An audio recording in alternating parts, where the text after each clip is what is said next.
Mhm.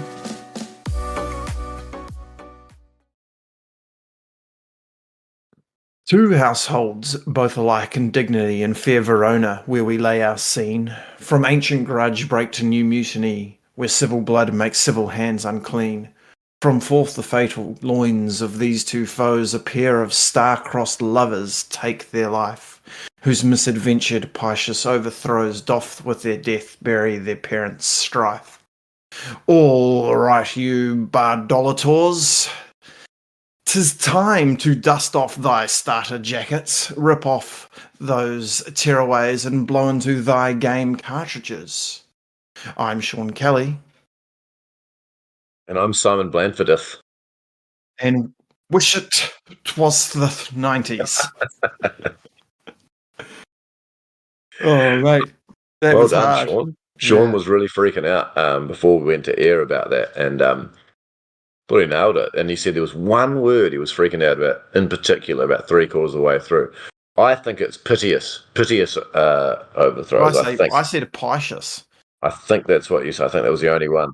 Shit, you nailed it, though. I was actually worried about bardolators. Oh, didn't even notice that. I don't even know if that's right or wrong, Which but which means, dear listeners, if you're a bardolator, you're a Shakespeare enthusiast. there you go. It's obvious that we are doing Baz Luhrmann's 1996 Romeo plus Juliet. Mm. Um, I'll hand over to you, Simon. You're running the cutter on this one. You've put in a lot of research and effort, and bring in a great wealth of knowledge on all things Shakespearean. I am an English teacher, but that I wouldn't necessarily means that means I bring in a wealth of knowledge. But we wanted to start off with our memories today, as we often do. And for you, Bob, what does that look like? Or what is that? What is that? So I was I don't think I knew this film existed when it came out, or if I did, I ignored it. But then obviously DiCaprio blew up in everyone's world a year later with Titanic. But he was already known. But I wasn't until I was much older that I was able to actually watch this, and I think that's just based on the language and being young and,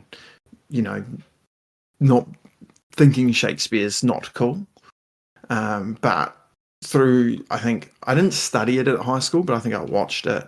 Certainly when I, was studying English at university, it quite quickly became by far my favourite take on Shakespeare, on any of Shakespeare's stories. There's a couple other ones I like as well. There's a couple of really good Macbeth performances out there. Patrick Stewart, Michael Fassbender. There's that really weird 70s Roman Polanski Macbeth. But he's been well and truly cancelled by now. But I think it's kind of like what you see these days where people take a classic story and they try and do, these days it's like superheroes usually, or they remake an old film.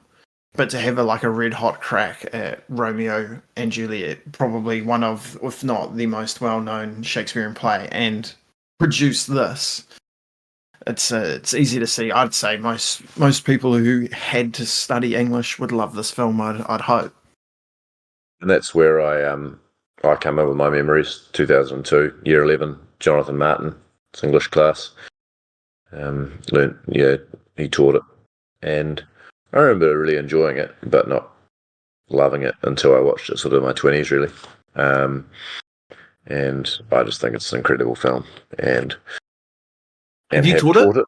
Yeah, I've taught it. Yep, I've taught it a couple of times, and the kids react to it really quite well. Like, they're pretty reluctant to begin with because of the language, but as soon as Leo comes into it, there's just so much swooning. I teach at an all-girls school, and there's just so much swooning. And that's just me. So he's not the only one to swoon over. Well, exactly. There's a few good-looking people in this film, but we'll save that for a little bit later. That's a key question I'm going to ask you, Bob. I was just gonna add to what you were saying. I've only taught it once, Yeah. but I taught it when I was in London. Sure. So I got to teach it to the English, and I revel. And the thing I noticed, and I think I noticed this about myself when I watched this film as well, even if the language is difficult, it is crafted in a way that you know what's going on. You know who's who, and you know who. I mean, they do a good job of making it pretty clear that Tybalt is a bad guy. But you can follow along without having to actually understand Shakespearean language. I think that's one of the beauties of the film, for sure. Mm. So we're going to go into our best scenes. We've given each other 3 each, but there's going to be some overlap, so it won't end up being 6 scenes, we're guessing. So I'll let you kick off with your first, Bob. I've done mine in chronological order, but you can do yours best, whatever you I've done mine want. from my third favorite to my first favorite.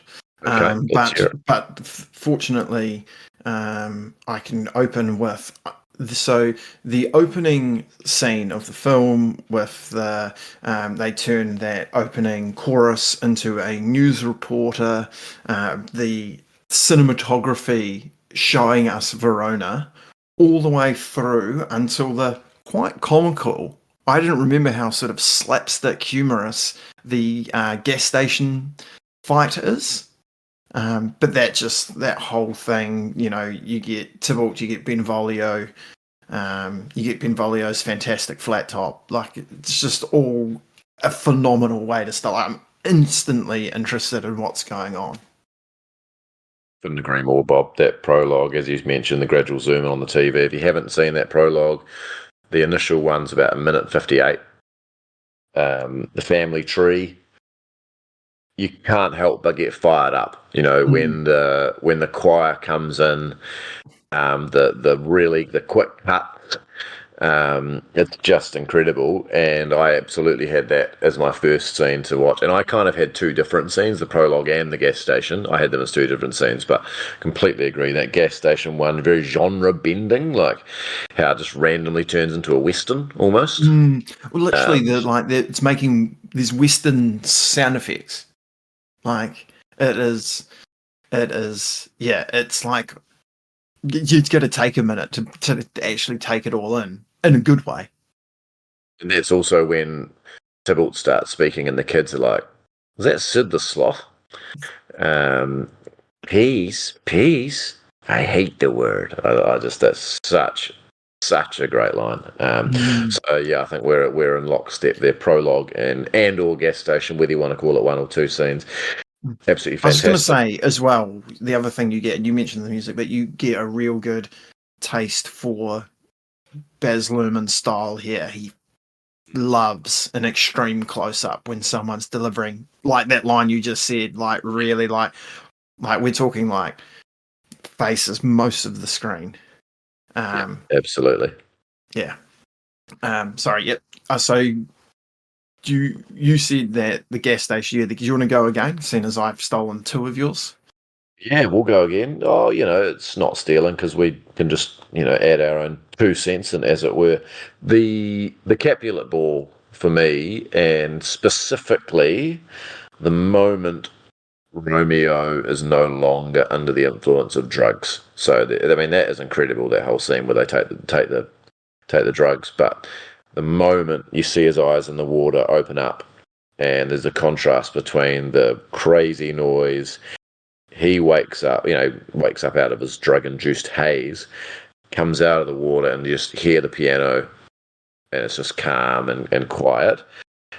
And then the meeting, seeing Juliet for the first time, Paul Rudd, what a scene. I wish I'd remembered that scene at a few festies and just popped over to a few people and said, "Hey mate, just go splash your face in the water and you'll be right." Instant recovery. And you'll also meet Claire Danes within a minute. I'm similar.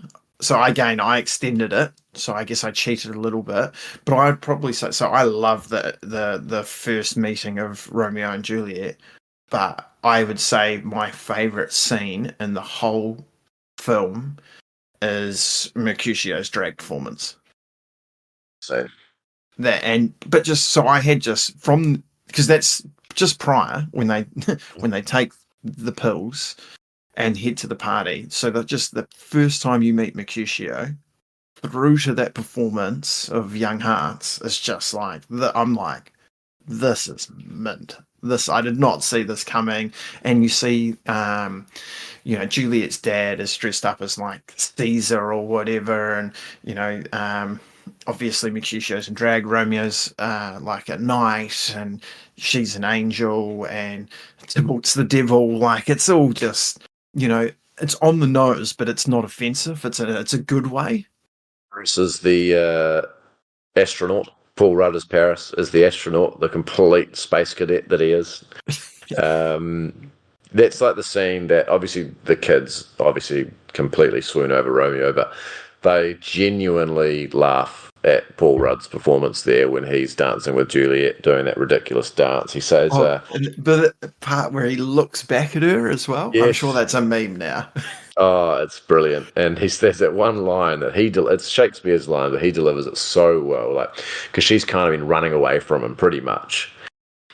And he says to her when she first sees him, "Will you now deny to dance?" As if like the sight of him, like he's so handsome, she couldn't possibly deny to dance with him. And yeah, Paul Rudd, he's getting a lot of run on the Wish with 90s podcast in the last 2 weeks, but deservedly so. Yeah, and he's I always forget he's in it, and then I see him, I'm like, oh yes. Kind of wish he had more to do. Yeah. He's underutilized, really. And one more thing about that scene. Oh yeah, Tybalt and the aforementioned Capulet in that kind of Caesarish outfit. They have that massive argument when Tybalt says, "Oh, there's a Montague here," and Capulet just puts him in his place.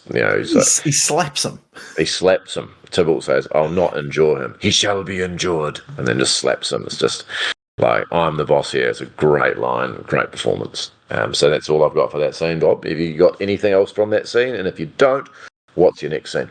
I'll go to my next scene, and it's not even a scene. It's just it's just this one moment after Romeo goes to see Father Lawrence, and he's agrees to go through with the wedding, and the way Father Lawrence delivers the line almost to the camera where he goes, "Holy St. Francis." I'm sure there wasn't a pause originally in the text, but I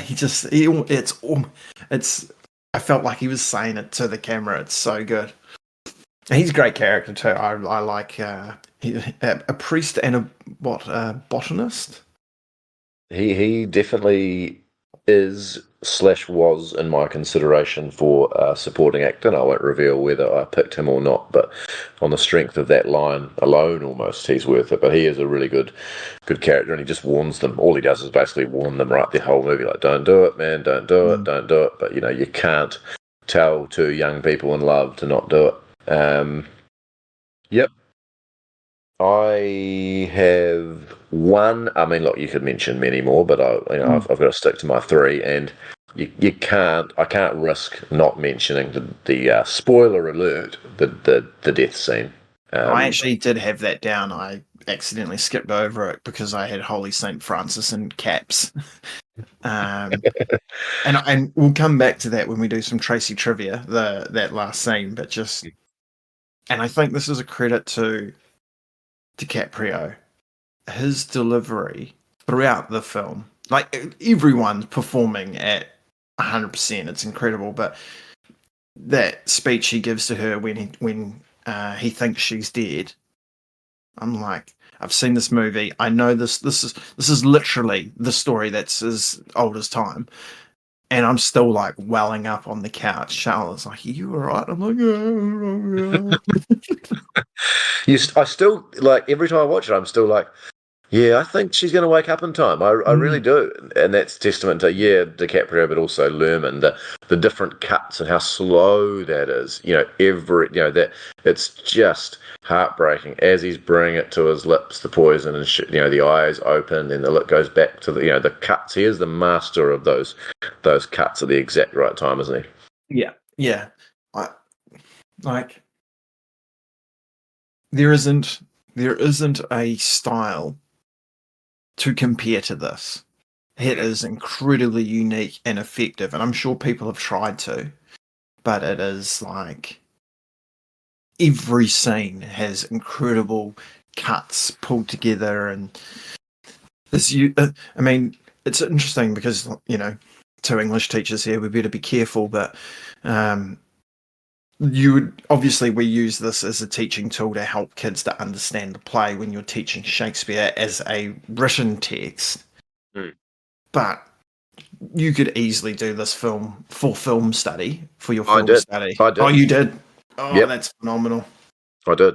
Yep, and you can easily. It goes down well. Yeah, it really does. All right. Well, we'll move on to my first question of the day before we hit the soundtrack. And my question for you, Bob, is 1996 Leonardo DiCaprio the best-looking person of all time? The answer to that is absolutely yes. Like, it's better than Titanic, right? It's the way because there's an overall look for everyone in this thing, and it's this really quite cool sort of like dirty, hot, sweaty. People are always wet. The amount of times he falls in that pool, pretty skinny. Yeah, not much gym work going on. No, but he always looks like he fits in with however he's supposed to look in the scene, but he always looks great. Yeah, I mean, I had two others in the 90s. I had Catherine Zeta-Jones and Darling Buds of May vying for the best-looking person of all time, and a bit more of a random one, but a niche one, Vanessa Williams, who played Calypso in The Odyssey, as well, right up there. But I think Leo takes the cake for me. Good. We're in lockstep there. The soundtrack. Moving on to that.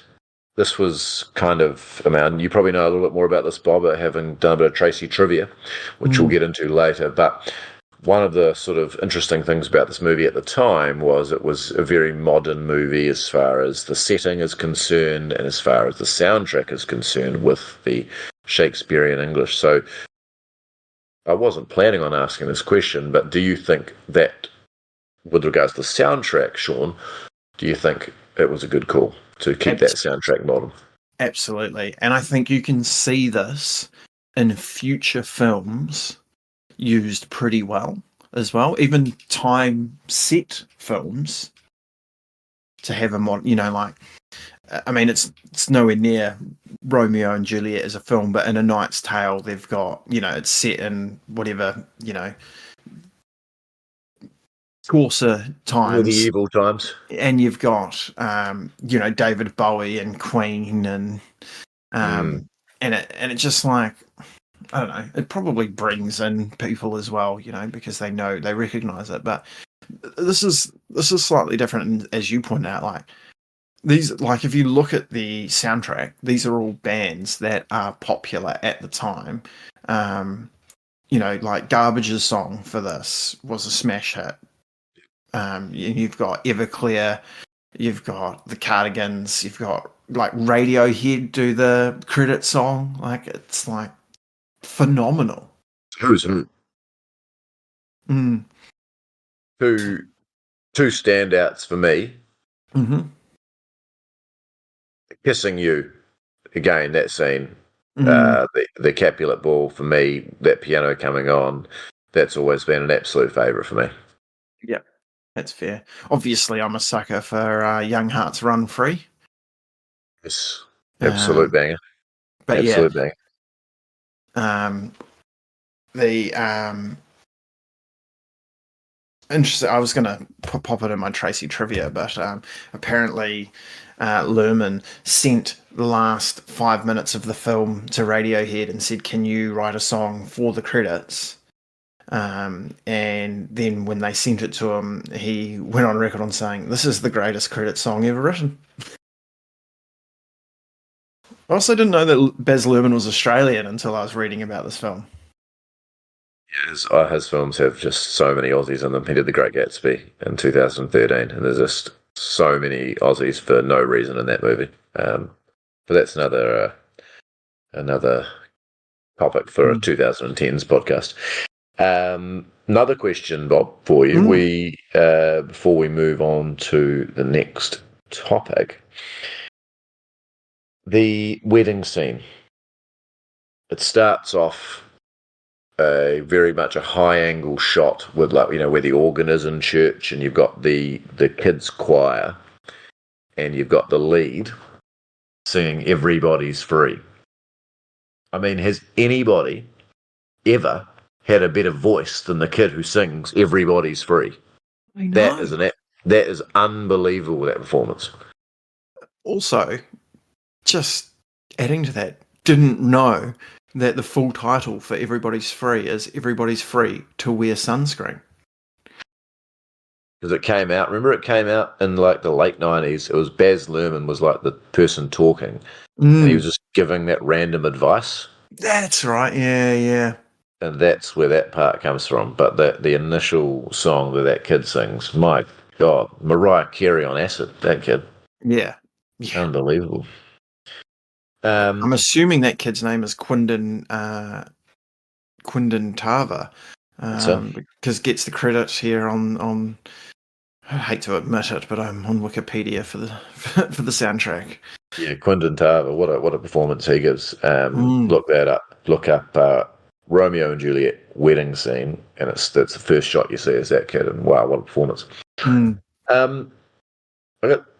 got some overall thoughts, Bob, I want to get to. But I just wanted to tell you what the IMDb rating of Romeo and Juliet is. It's a 6.7 out of 10. What's your initial reaction to that? Flabbergasted. Does IMDb, is that user rated? Because I know Rotten Tomatoes is weighted, but I think IMDb is mainly user. Well, because Rotten Tomatoes has the critics meter and the the plebs meter. I just don't like. My only guess is that people don't like it because it's Shakespeare. Like, I just can't work like this. We've done some really good films. We've also maybe deliberately done some interesting films for this podcast, but this is like probably my favorite film we've done so far. I think so too. I mean, obviously, I love The Castle. The Castle was the one that popped in my mind. But as a film, this is absolutely my favorite. And I didn't even rewatch the entire film in preparation for this because I've taught it and I know it so well. But just rewatching some of those scenes, all I kept saying in my head was just, "My God, this is an amazing movie." Yeah, and it's everything as well. Like, you watch The Castle and it's a great film because it's funny, it's got heart, it's a good story. When you watch this, I'm going like that looks cool. Oh my God, that sounds amazing. Oh my God, what, that close up of, they've named their guns swords to link to, like everything that happens. I'm just like, oh, that's so, like everything has so much thought into it to make it perfect, and it all works. And it's the kind of it's the kind of film that if it was on, I could sit there and watch no matter what, even though it's weighty, it's heavy, it's hard to follow along the language at points. So it's all the things that you would think you've got to actually, like it's like Shawshank, you've got to sit down and be ready for this, but it's not. For some reason, you can just dive in and go like it's a breeze because it's so well put together. yeah, I think like the thing that rating sort of led to me was sort of my thoughts were like, I just can't believe this didn't win more awards. Yeah, I wonder if it was sort of looked at as like blasphemy almost to paint Shakespeare in that modern light. Mm, Um, because you're right, I don't know. Like, I'm just making that up. I have no idea why it's that low. You mentioned before we started that perhaps because we are kind of nerds and we are English teachers, that we are biased. mm, So that could be something that we ask our audience is, are you and I overrating it because we love Shakespeare? yeah. And actually, is it, unless you're actually studying it, and if you just watch it for half an hour or an hour, you dip in, you dip out, is it maybe just that too hard to follow? Because you're right, I cannot think of another reason that would be that low, because it is just, you summed it up brilliantly. It's got everything in every Mm. facet. So, It is a really interesting thing because we did like I mean I studied Shakespeare at uni. I went to the Globe Theatre when I lived in London. Like I'm not like a super Shakespeare nut, but I appreciate it, and I also like as a from a teaching perspective still see the value.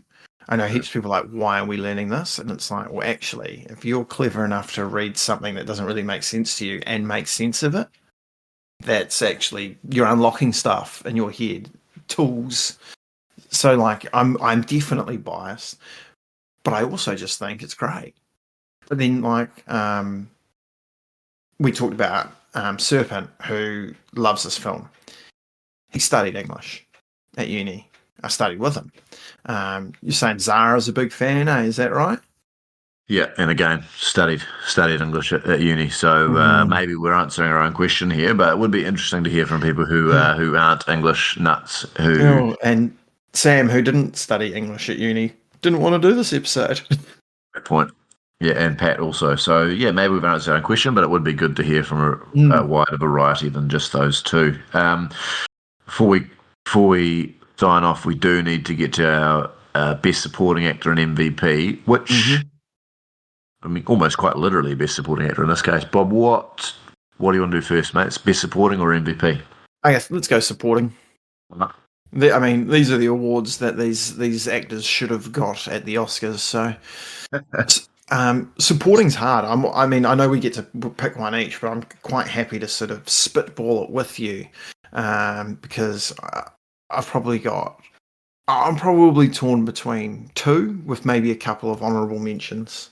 So, honourable mentions: the nurse. Mhm. She's great. Miriam Margolyes or whatever her name is. Yep. Yep, Father Lawrence, Benvolio, probably those three as honourable mentions. But I'm really torn for supporting actor between, I mean, Tybalt and Mercutio. Cool. I just think, We have a tie. Merc- yeah. Well, when Mercutio comes in, he steals the show. He like I cannot take my eyes off him every time he's in a scene. He is he stands out against everyone else in just the most incredible way. But on the flip side of that, Tybalt is he's obviously a bad guy and you know he's portrayed and such, but the way he delivers his lines that initially you're like he's kind of is he taking the piss like but it's so effective that it works even though it seems like it is over the top or whatever. I don't know. It's just he's bloody great. And when he gets fired up and he's going at anyone, he goes hard. You know, like I'm not saying like he wins his arguments or his fights or whatever, but like his performance when he's shouting his lines and stuff like that, they're just like he's really sending it. I had the nurse. You had the Is nurse. I had the nurse. I had Tybalt, and I had Mercutio. I was going to go with the nurse, but you've mentioned a few things about Mercutio there that has tipped me over the edge to vote for him. I mean, he delivers two of the great lines of the play. A plague on both your houses, houses, houses, which is like before he dies, unbelievable. And when Romeo asks him how he is after Tybalt stabs him, a scratch. Surely the hurt cannot be much. He says, I think I'm getting this right. He says, ask of me tomorrow and you shall find me a grave man. Which Yes. I always love that line. So I think I'm gonna go with Mercutio there. Head the nurse because she is delightfully and charmingly meddling. Juliet.